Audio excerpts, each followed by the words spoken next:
Red Bull Racing and Aston Martin have both been found to be in breach of Formula One's cost cap rules. We're going to tell you exactly what they've done and what it means. We'll ask everything that we know about the overspend from Red Bull so far, how the teams are policed and why we're still talking about last season, and after today's news, what it means for the teams who have complied. Now Luke, a lot of misinformation or opinion already flying around online. What exactly has F1's governing body, the FIA, said a few moments ago? So the FIA released a statement this afternoon. It's been expected for a number of days. We were due to find out last Wednesday, actually, what teams had complied with the budget cap or not. That was then pushed back by the FIA until today. We received it at 4 p.m. UK time. It confirmed that, as you said, that Red Bull Racing and Aston Martin have both been in breach of the FIA's financial rules for the 2021 season. In Aston Martin's case, it's a procedural breach. So that means it did comply with the cost cap. It was under the $145 million limit that is set for the 2021 season. In Red Bull's case, though, it did not. It was guilty of a minor overspend breach. That means that it was within 5% of the budget cap, but obviously 5% of $145 million is quite a lot of money, and that, I think, is what is causing concern among the other teams. Red Bull have come out. They denied that was the case. They said that their submission was below the budget cap. So it's, a story that is going to run and run, but we've now got confirmation from the FIA. 9 teams met the budget cap for last year, 1 did not, and that one was Red Bull Racing. And what exactly have Red Bull responded with in their statement? So Red Bull have come back and said they were surprised and disappointed by the FIA's findings. They said that their cost cap submission was below the $145 million limit. So you've got to wonder sort of where the discrepancy has come, what the FIA has found that clearly was not in Red Bull's submission, or the different way it's been interpreted or something like that. And Red Bull have said they're considering options. Obviously, they now need to go back and forth with the FIA as to the next steps as to what they've done, how they've come to these two sort of different sides of the case, how the FIA can find they were above 145 million and Red Bull say they weren't, and then go from there. But yeah, it's definitely an interesting case for them to immediately come out swinging. And Christian Horner, right the way through this, has been saying we were in line with the budget cap, we did comply, we didn't go over the limit. And even with the FIA putting out this statement today, they're still saying that. So there must be a lot of confidence from Red Bull that they were in line with the financial rules. Even over the Suzuka Grand Prix weekend, it was still being talked about. Ferrari's boss, Mattia Binotto, even talking about the time advantage that could be gained from even a minor overspend, and he was specific in saying that. How have other Formula One teams reacted, if at all, so far? So there's not been any immediate reaction this evening. Obviously, Red Bull put out their statement and what they said, but Aston Martin, we've not heard from them about their procedural breach, which I'm sure we'll get onto. And the other teams, they've not said anything either. But I think that it's been quite clear right the way through this saga, ever since in Singapore when it started to emerge that there were a couple of teams that may have been in breach of the budget cap or of the rules, that the likes of Mercedes, Ferrari, Red Bull's direct rivals, they wanted significant penalties. They've been quite clear that this is something that really needs to be dealt with in a very serious way. The budget cap was introduced to try and curb this wild team spending, make F1 sustainable as a sport moving forward. And the feeling is that if this fails at the first attempt to try and enforce it, then what precedent does it set for the future? Then does it not complicate the budget cap moving forward and make it difficult to really justify as we go ahead into the following years when it does come down even further? So I think for the likes of Ferrari and Mercedes, they will say, well, look, even if it's an overspend of, say, $1 million or something like that, in terms of the development race, that could be a huge thing. That could be the difference between winning or losing a race. Or if you look at the 2021 season and how close that was, winning or losing a championship. There's also that and the sort of hangover, I guess you could say, the carryover as we go into 2022 and beyond. Although the budget cap was set for 2021, things you learn through that year, things you do could carry into 22, 23 and so on. So I think that's the worry for the main rivals. Although they've not said anything yet, I think that when we come to Austin, the next race, and we hear from the team principals, the likes of Toto Wolff and Mattia Binotto, I'm pretty sure they're going to be quite clear in their views because, they've been clear from day one. Even if it's a minor breach, there does need to be a significant punishment for it. And what has the cost cap, which is the first time that Formula One has operated under this, meant for the teams in terms of how many people work for those teams and the ability for them to develop a car through the season? It's had a really big impact. So this was something that, as I said, was done to make F1 sustainable. For a lot of teams, smaller teams, the likes of Alfa Romeo, Haas, Williams, to them it didn't make a big amount of difference because they were spending well below the budget cap anyway. But then you look at Mercedes, Ferrari, Red Bull, they were spending around double what the budget cap is. So it was a big climb down for them. They had to make a lot of cuts, a lot of big changes. A lot of them looked at putting personnel into other sort of programs or categories. So with Ferrari, for example, they've got their Le Mans hypercar project. Red Bull, they've got their powertrains project, which is outside of their F1 team operation and therefore the budget cap. In Mercedes' case, they've got their advanced sort of engineering division as well. So there's a lot of cuts that can be made, a lot of ways you can sort of repurpose people. But ultimately, there did still have to be redundancies. And it's something that Toto Wolff spoke about. He said we had to let go a lot of very good people. So coming in line with the budget cap, it was a very painful experience for a lot of the teams. And they had to lose people, which again, that's real lives. It really matters. And also on the development side, as you say, yes, it did have a really big impact, because you could say in previous years that the car we've built isn't very good or it's struggling in this area, as Mercedes found at the start of this season. Let's just throw as much money as we can at it, fix the problem, and it'll all be okay. But now you can't do that anymore. You need to be really methodical with your spending, because not only are you thinking how much can we spend on this year's car, but also what budget would it take away from next year's car as well, when we want to shift resources and make sure that we're even better than the opposition in the following season. So it's had a really big impact, a lot for the teams to adjust to, and that's why this first sort of trial and this first go at it was so important for everyone to come in line.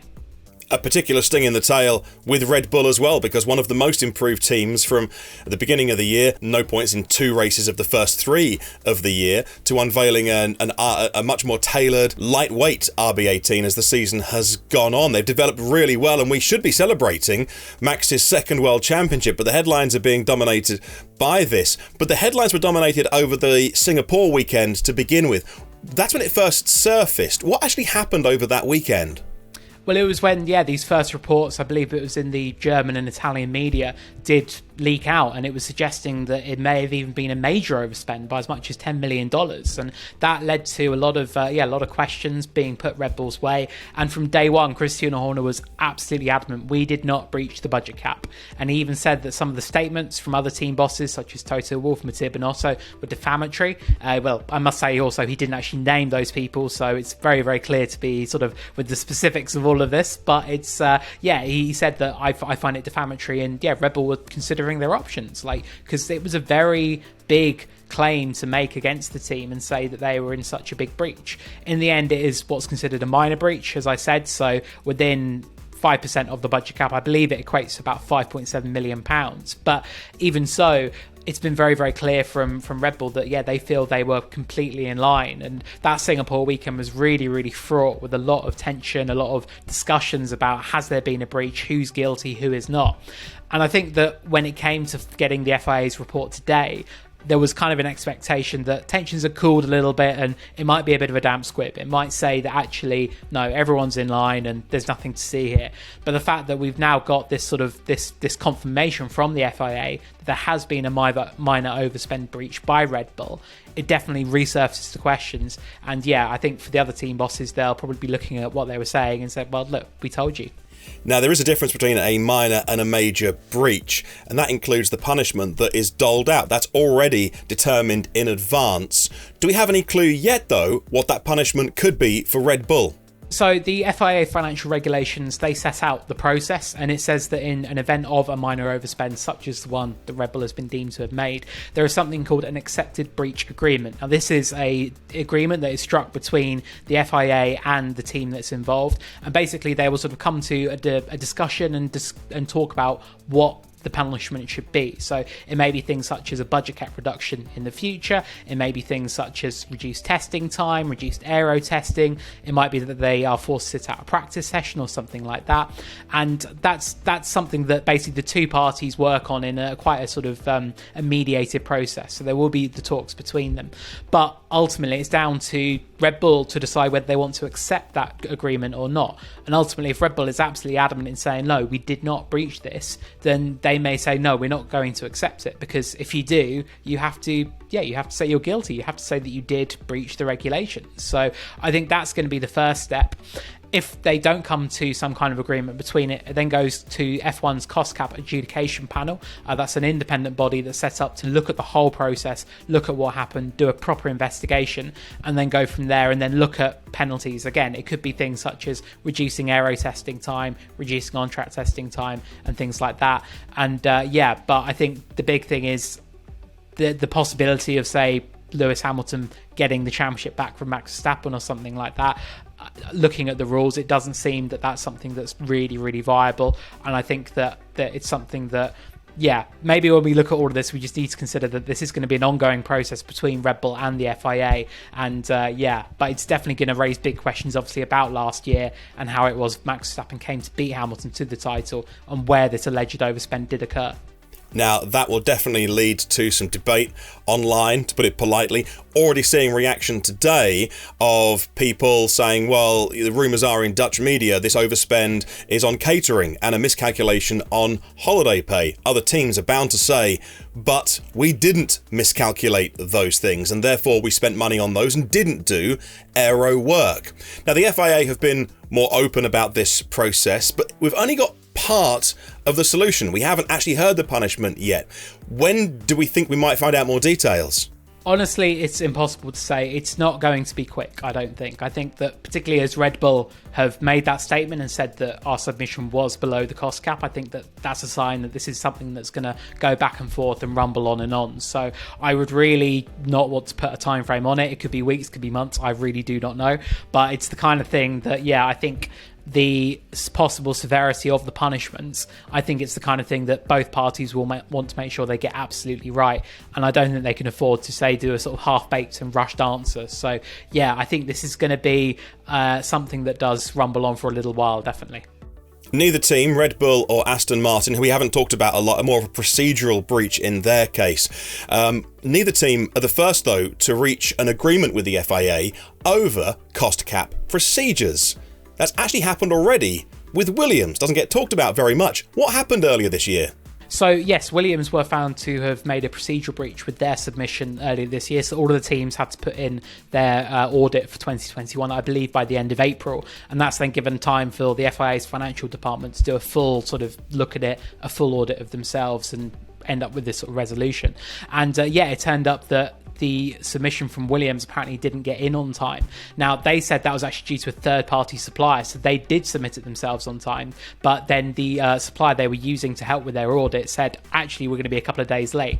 The FIA was then informed by Williams that they were going to be a couple of days late, but it was still late. That was the thing. So in the end, Williams did have to have a discussion with the FIA, talk about what happened, and they came to this accepted breach agreement, agreed on a $25,000 fine, and so they were the first ones, and that was noted in the FIA statement today as well, saying that Williams had made this breach, but we already knew about it, a procedural breach. Aston Martin has also made a procedural breach, but we don't know yet what exactly that was or what it entails, and there's been no statement from Aston Martin about it so far. Now, finally, we've got a short break until Formula One's back in Austin next weekend. So a little bit of time to talk about these things. But then the F1 paddock will be all in one place. I'm sure it'll be talked about. What are the risks involved in this decision? Too harsh, as you say, Verstappen losing his title. The sport's going to look really bad from the outside. And too lenient, if you can overspend by almost £6 million or $7 million and be let off with a slap on the wrist, a fine, maybe missing an FP1, doesn't that make the de facto cost cap 100% plus 5%, because teams next year are going to take that risk, or even this year? It's actually a really serious and complicated issue to navigate. It is, yes, and that's the thing. You could get this situation where teams are kind of playing chicken with the budget cap, that they're saying, oh, well, if we can spend 105%, as you said, then, okay, let's do this extra upgrade, or, we're neck and neck with our rival team for the championship. Look, we know that if we overspend by $500,000, it'll only result in X penalty, therefore it's worth it, let's go for it if we can win the championship. So it is quite a slippery slope and a dangerous situation, and that is why the likes of Ferrari and Mercedes have been so clear, saying that you can't let this be compromised. You can't say it's okay to spend X plus Y. You have to say, no, the budget cap is what it is and you do not go over it. Otherwise, I think, to quote Laurent Mekies, the Ferrari sporting director, it could be game over for F1's budget cap after the first year. It's a really, really important situation for them to manage very, very carefully. I think that it's important in all of this to know that, yeah, Red Bull does, of course, have the right of reply. It is very clear in saying that it feels its submission was below the cost cap. So I think we're going to see the back and forth between Red Bull and the FIA and see what kind of agreement they come to. You mentioned the Dutch report as well about where the alleged breach did occur. Again, that's something that I think will need to be navigated and explored by Red Bull with the FIA. But yeah, it's, I think, just such a big political story. That's the thing. Like, this is really going to run and run. And I think that we need to, not lose sight of it. We may be into the final 4 races. They may be dead rubbers in terms of the championship. Max Verstappen is world champion. But politically, I think we're up for a very, very important period for Formula One's future as they decide what happens with this budget cap.